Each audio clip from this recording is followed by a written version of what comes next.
Bapak Ibu, coba kita lihat negara-negara yang ditunjukkan oleh sudut ini. Yaman, Syam, Palestina, Suriah, dan Irak. Bagaimana kondisi negara mereka hari ini? Sudah berdarah-darah belum? Sudah berdarah-darah? Yakin? Sudah berdarah-darah? Sepakat.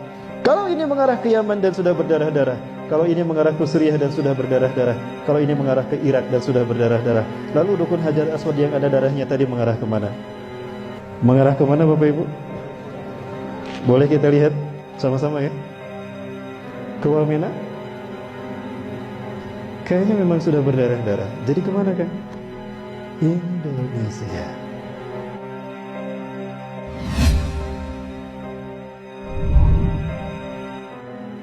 Ada seorang jamaah yang bertanya pada saya, Ustaz, bagaimana pendapat Ustaz? Saya mendengar guru kita, Uzma, menyebutkan kalau beliau khawatir Dukhon terjadi tahun depan. Dukhon adalah tanda kedua dari 10 tanda besar kiamat, di mana awan akan menutup bumi selama 40 hari 40 malam, siang tidak, malam pun tidak. Saudara-saudara kita di Pekanbaru cuma mereka yang mengalami, nanti kita semua mengalami. Nah, beliau melihat pertama ada hadis Rasulullah SAW terkait dengan apabila pertengahan Ramadan jatuh di hari Jumat.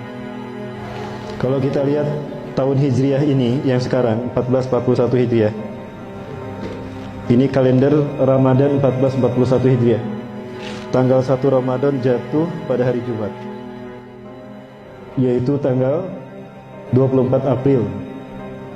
Dan tanggal 15 Ramadan jatuh pada 8 Mei, itu juga hari Jumat. Nah ini ada memang hadisnya dari riwayat Imam Syekh Nu'aim bin Hamad, namun orang-orang memandang hadisnya lemah. Ya, kita dengar seperti apa hadisnya Bapak Ibu. Assalamualaikum warahmatullahi wabarakatuh. Ramadan di tahun ini kita akan mendapati tanggal 15 Ramadan jatuh pada malam Jumat. Mari kita renungkan hadis berikut ini. Rasulullah Shallallahu Alaihi Wasallam bersabda, apabila telah terdengar suara yang dahsyat di bulan Ramadan, maka akan terjadi huru-hara di bulan Syawal.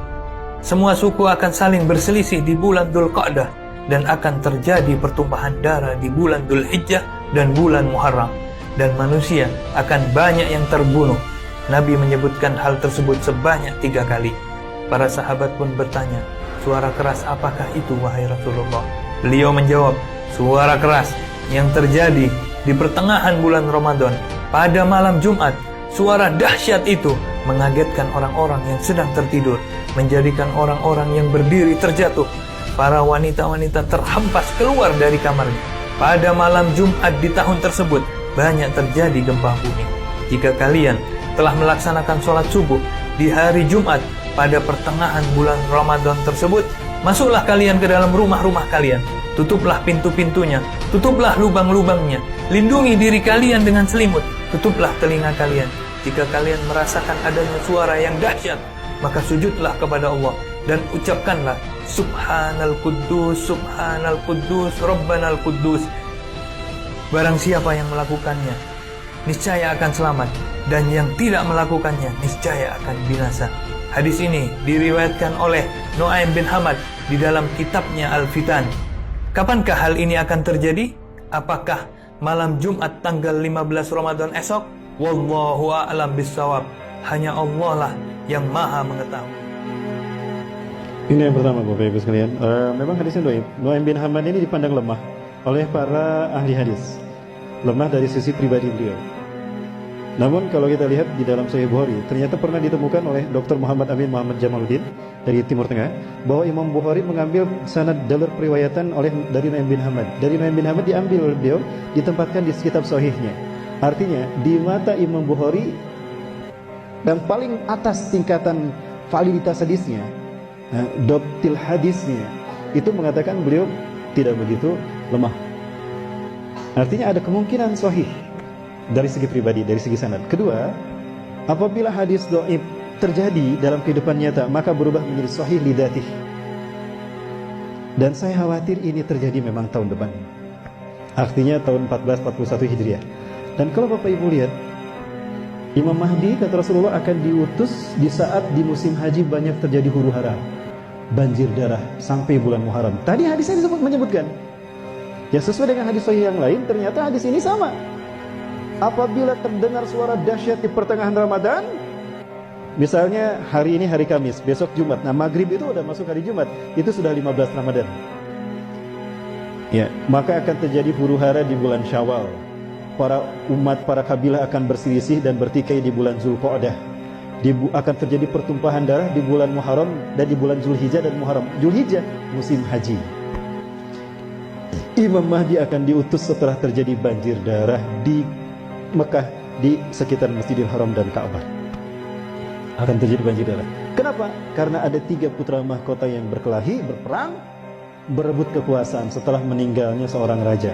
Apakah tahun depan Raja Salman akan meninggal jika Imam Mahdi akan diutus tahun depan? Wallahu a'lam bishawab. Bapak Ibu, kita mendengar pengawal pribadi Raja Salman meninggal karena ditembak. Itu oleh temannya, katanya cekcok. Itu kamuflase menurut saya. Berita yang terbaru dan terakhir yang saya dapatkan, itu meninggal karena menghalangi Raja Salman dari upaya pembunuhan. Kenapa diberitakan seperti tadi? Untuk menutupi kebenaran hadis ini. Kalau Raja Salman adalah raja terakhir dari raja Arab yang apabila meninggal akan ada 3 putra mahkota yang berselisih. Itu kata Rasulullah SAW. Yaktatilu salasatun inda kanzikum. Akan ada 3 orang laki-laki berperang di sekitar kanzun kalian, Ka'bah kalian. Artinya Ka'bah nanti akan berdarah-darah, Masjidil Haram akan berdarah-darah. Kulum ibnu khalifatin, 3-3-nya putra mahkota, anak raja. Sama la yasiru ila wahidin minhum, tapi tidak satu pun dari mereka yang berhasil menjadi raja. Kenapa? Karena yang jadi raja adalah Imam Mahdi. Imam Mahdi, kata Rasulullah, diutus di usia 40 tahun. Ada satu hadis yang mungkin Bapak Ibu pernah mendengar, mudah-mudahan mendengar. Bukan hadis ini kejadian nyata. Kejadian nyata dari Ustaz Zulkifli Muhammad Ali. Boleh saya perdengarkan? Ustaz Zulkifli Muhammad Ali, guru kita semua, semoga Allah menjaga beliau. Allahu yahfazuh. Beliau pernah menyampaikan kepada kita apa yang beliau alami. 2015 Ustaz Zulkifli Muhammad Ali menyampaikan kepada kita kalau beliau mendapatkan WA dari seseorang di Madinah. WA ini berisi pernyataan, Ustaz, saya Fulan bin Fulan, saya tinggal di Madinah sudah 20 tahun. Saya belajar ilmu hadis di Madinah. Kemudian saya berteman dengan seseorang yang ciri-cirinya persis seperti disebutkan Ustaz tentang Imam Mahdi, baik ciri-ciri fisik ataupun ciri-ciri akhlaknya. Semuanya Ustaz ada pada orang ini. Mulai dari alisnya yang indah, lurus, mulai dari warna kulitnya yang hitam, orang Arab, mulai dari tubuhnya tubuh orang Israel, mulai dari hidungnya yang mancung, aknal anfu, mulai dari bariqas sanaya, mulai dari giginya depannya yang jarang, sampai ada tali lalat di pipi kanan, sampai ada tanda kenabian di punduknya, dan kedua pahanya kecil, sampai detail seperti itu. Aku melihatnya Ustaz, 20 tahun aku berkenalan, berteman dengannya, bersahabat dengannya, dan dia keturunan Rasulullah SAW. Ulama-ulama di Madinah melindungi orang ini.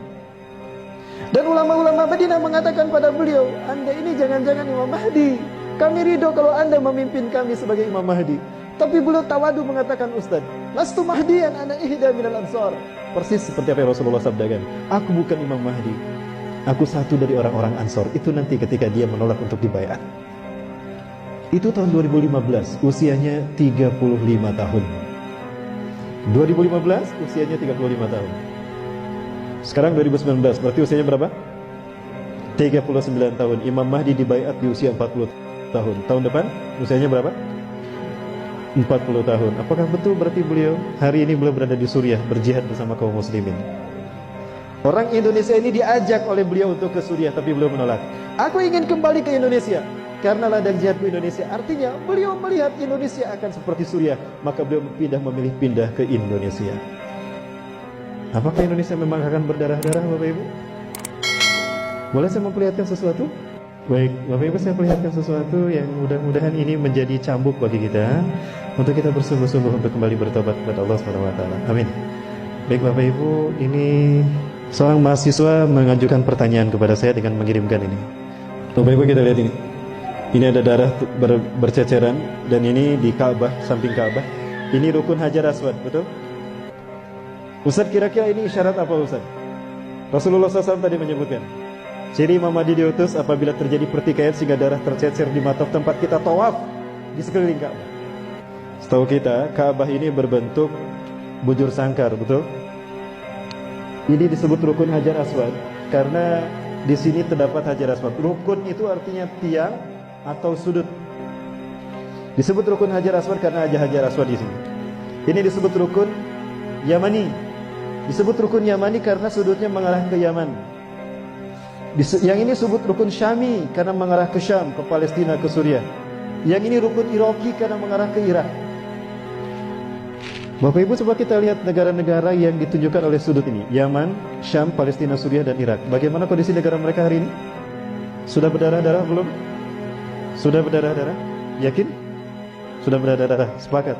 Kalau ini mengarah ke Yaman dan sudah berdarah-darah, kalau ini mengarah ke Suriah dan sudah berdarah-darah, kalau ini mengarah ke Irak dan sudah berdarah-darah, lalu rukun Hajar Aswad yang ada darahnya tadi mengarah kemana? Mengarah kemana Bapak Ibu? Boleh kita lihat sama-sama ya? Ke Wamena? Kayaknya memang sudah berdarah-darah. Jadi kemana kan? Indonesia. Indonesia. Bapak Ibu, tidak terbayang negara kita akan menjadi tempat terjadinya perang dunia ketiga. Lupakah kita kalau Rasulullah pernah bersabda, la ta'tina sa'atu hatta tuqatilu qauman sigaral a'yun juluduhum ahmar zumfal unuf wujuhum kal majanil mutrafah. Kiamat tidak akan menimpa kita, melainkan kalian akan berperang sehingga kalian berperang dengan satu bangsa. Sipit mata mereka, merah kulit mereka, pesek hidung mereka, dan lebar wajah mereka. Bangsa mana Bapak Ibu? Bangsa mana? Sudah datang belum ke negara kita? Berarti memang kita akan berdarah-darah. Rasulullah mengatakan tidak akan terjadi kiamat sehingga kalian berperang. Artinya memang kita harus berperang dengan mereka. Dan nampaknya itu yang akan terjadi. Bapak Ibu yang dirahmati Allah, jangan terlena hati-hati dengan kesibukan dunia sehingga kita lupa pada fakta yang disebutkan Rasulullah SAW. Ini nubuah. Rasulullah tidak pernah berdusta. Pernah Rasulullah berdusta? Artinya apa yang dikatakannya terjadi atas izin Allah. Wala yantiqu anil hawa in huwa illa wahyun yuha.